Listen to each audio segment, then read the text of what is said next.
Seringkali masyarakat awam Islam menganggap bahawa Bible iaitu kitab suci agama Kristian adalah kitab Injil yang telah diubah suai, di mana istilah Injil yang digunakan didefinisikan sebagai wahyu yang telah diturunkan kepada Nabi Isa alaihi salam seperti mana Al-Quran kepada Nabi Muhammad sallallahu alaihi wasallam.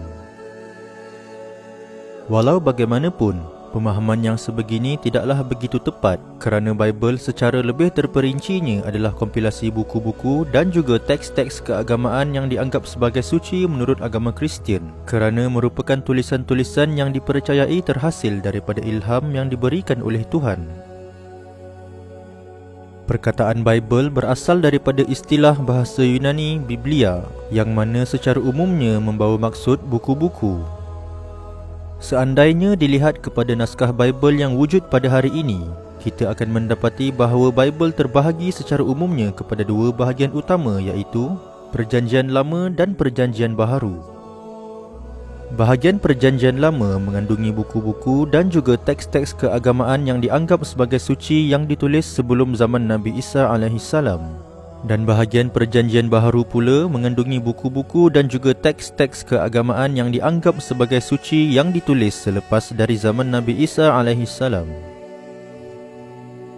Bagi bahagian Perjanjian Lama, kompilasi buku-buku dan teks keagamaan ini adalah set buku-buku serta teks keagamaan yang juga dipercayai oleh orang-orang Yahudi. Justeru, Perjanjian Lama pada asalnya adalah kitab suci bagi orang-orang Yahudi yang juga disebut sebagai Tanakh yang merupakan akronim kepada tiga bahagian utamanya iaitu Torah atau juga disebut sebagai Taurat dalam bahasa Arab yang terdiri daripada 5 buah buku yang diimani merupakan wahyu yang diperolehi oleh Nabi Musa AS. Nevi'im atau Kitab Nabi-Nabi yang merupakan himpunan buku-buku yang dipercayai ditulis dengan panduan wahyu oleh Nabi-Nabi Bani Israel yang lain, antaranya seperti Nabi Yusha' bin Nun dan Nabi Samuel. Ketuvim iaitu himpunan tulisan-tulisan pelbagai genre yang dianggap suci kerana dipercayai diinspirasikan oleh Tuhan, meskipun penulisnya boleh jadi bukan seorang nabi pada pandangan orang-orang Yahudi, seperti Zabur yang mereka percayai ditulis oleh Nabi Daud yang hanya dianggap sebagai seorang raja kepada Bani Israel.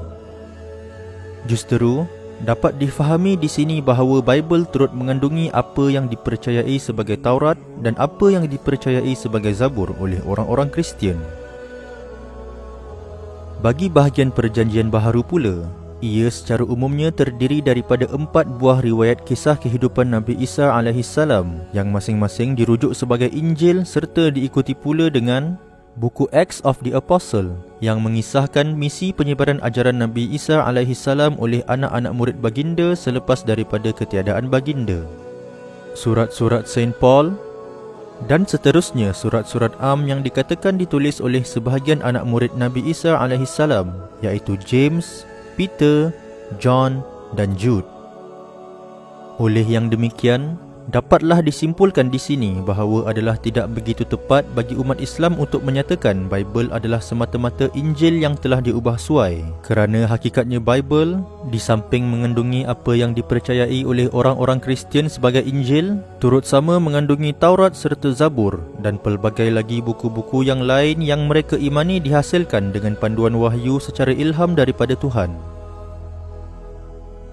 Adapun dalam Islam adalah diimani bahawa kesemua Taurat, Zabur dan Injil yang asli yang telah dikurniakan Allah kepada ketiga-tiga Nabi Musa, Daud dan Isa alaihimussalam sudah tidak dapat lagi diakses.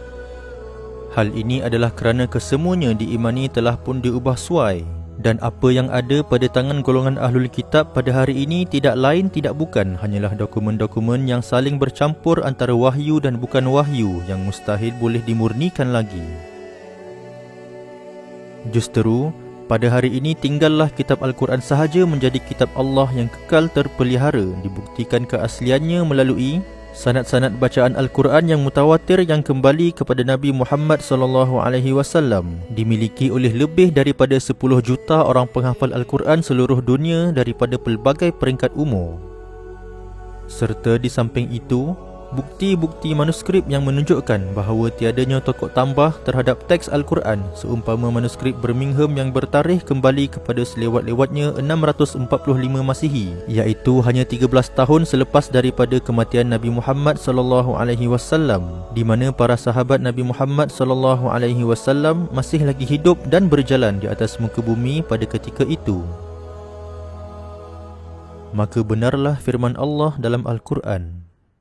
Inna nahnu nazzalna adh-dhikra wa inna lahu lahafizun. Al-Halimul Azimul Ghafur Al-Aliyul Kabir